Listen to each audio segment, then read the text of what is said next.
Je m'appelle Caroline Andrin, je suis céramiste. J'ai fait ma formation à Genève, à l'École des Arts Appliqués, il y a bientôt presque 30 ans. Et actuellement, je vis et je travaille à Bruxelles, où je suis professeure responsable de l'atelier de céramique à la Cambre et où je travaille dans mon atelier en parallèle. Là, je vais vous présenter un travail, mon dernier travail, le plus récent, réalisé spécifiquement pour le Queen's à Bruxelles. En visitant cette maison de style éclectique incroyable, j'ai été fascinée par les fresques égyptiennes dans l'escalier et je me suis inspirée de certains animaux qui sont représentés pour créer des objets. C'est un travail que j'avais déjà mené, mais que je suis en train de concentrer par rapport à ce lieu. Je suis en train de créer des ritons, qui sont des objets inspirés de coupes antiques en forme de tête d'animal, et avec une anse qui servait à boire du vin lors de cérémonies de libation. Et ce sont des objets donc rituels qui vont être manipulés parce que non seulement il y a l'exposition qui va avoir lieu au Queen's, mais on va aussi tourner un film avec une petite équipe qui mettra en scène ces ritons. Alors comment je procède pour réaliser ces ritons? Je travaille à partir de gants en cuir. Ça c'est une chose importante dans mon travail, l'inspiration et le rapport à ces objets. Donc j'ai des boîtes entières de collection de gants en cuir que je récupère, qu'on m'offre. Ceux-ci on me les a transmis et c'est un don très précieux.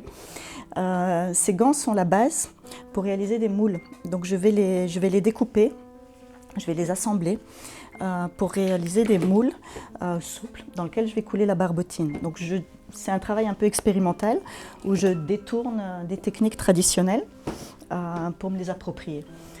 Pourquoi travailler directement avec des gants en cuir? Pour le rapport un peu fétichiste à la matière, mais aussi pour le rendu de la texture et du matériau.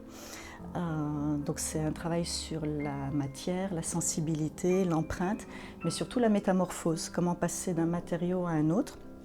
Donc la métamorphose du matériel qui va se figer par la cuisson en céramique, mais aussi comment parler de l'animal à partir d'objets qui ont été portés par l'homme.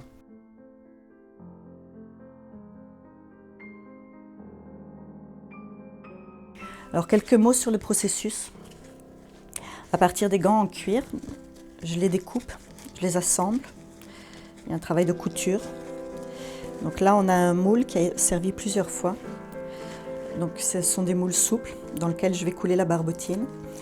Et c'est un processus qui dure 2 jours. Et quand la barbotine est suffisamment épaisse et dure, je peux le démouler pour obtenir des objets.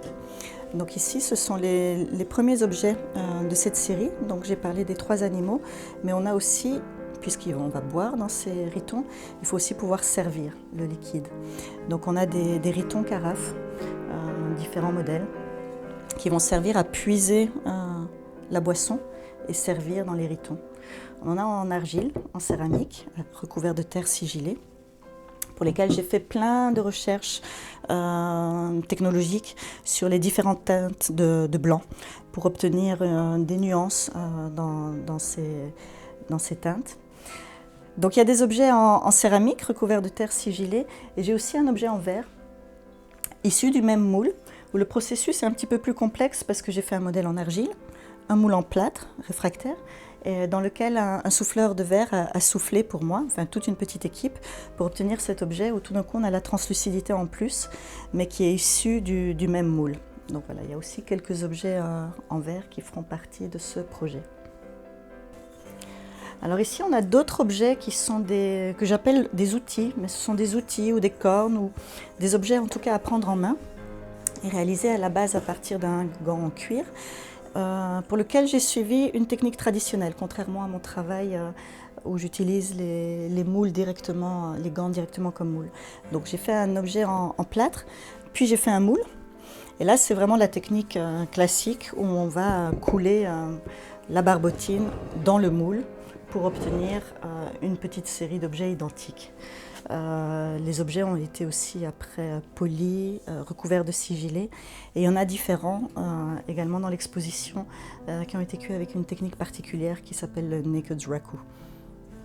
Donc la part animale était le titre initial de ce projet qui évolue vers The Lion's Auspices, les auspices du lion qui parlent du présage, spécifiquement par rapport au lieu au Queens. C'est un travail qui est avec une grande part intime, dans les choix, dans les envies de parler de plusieurs aspects. Des aspects qui vont être définis à travers les animaux que j'ai choisis. Donc pour ce projet de film et ce qu'on verra dans l'exposition, j'ai sélectionné 3 animaux qui étaient représentés dans les fresques égyptiennes au Queens. Le serpent, la gazelle et le lion. Le serpent représente tout ce qui est l'univers de la création, de la régénération. On a cette image dans la mythologie égyptienne. Donc, on a cette image du serpent qui se mord la queue, qui est ce cycle. Et pour moi, c'est une chose importante en tant qu'artiste, céramiste, dont la plus grande des préoccupations est de créer. Donc voilà, le serpent pour la question de la création. Ensuite, on a la gazelle.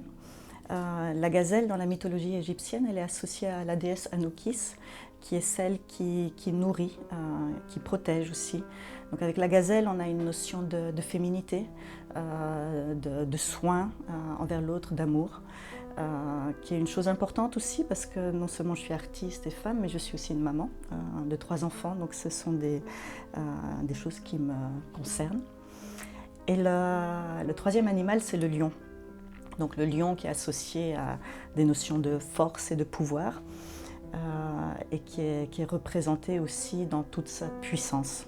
Donc voilà un petit peu pour le choix par rapport à ces animaux que j'ai réinterprétés à travers tout ce processus pour créer des ritons.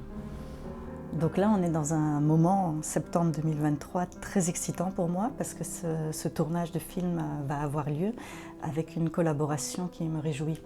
Donc à l'origine du projet, j'ai mon amie de longue date, Céline Macherel, qui a travaillé sur la question du scénario, du synopsis, et puis a rejoint le projet Frédéric Chauffat en tant que réalisateur. Et une de mes anciennes étudiantes qui est performeuse, qui s'appelle Ophélie Mack, va être la protagoniste principale de ce film, avec d'autres personnes qui rejoignent évidemment aussi le projet. Mais c'est une collaboration qui me réjouit énormément, de donner la place aussi à chacun, de me laisser porter par les envies des uns et des autres qui vont apporter aussi d'autres regards croisés à ce projet qui me tient à cœur. Donc, et que tout ça puisse se réaliser au Queens, dans ce lieu magique, est un grand cadeau. La question de la métamorphose est très importante dans mon travail. La transformation d'un objet en un autre, avec toutes les étapes que cela nécessite.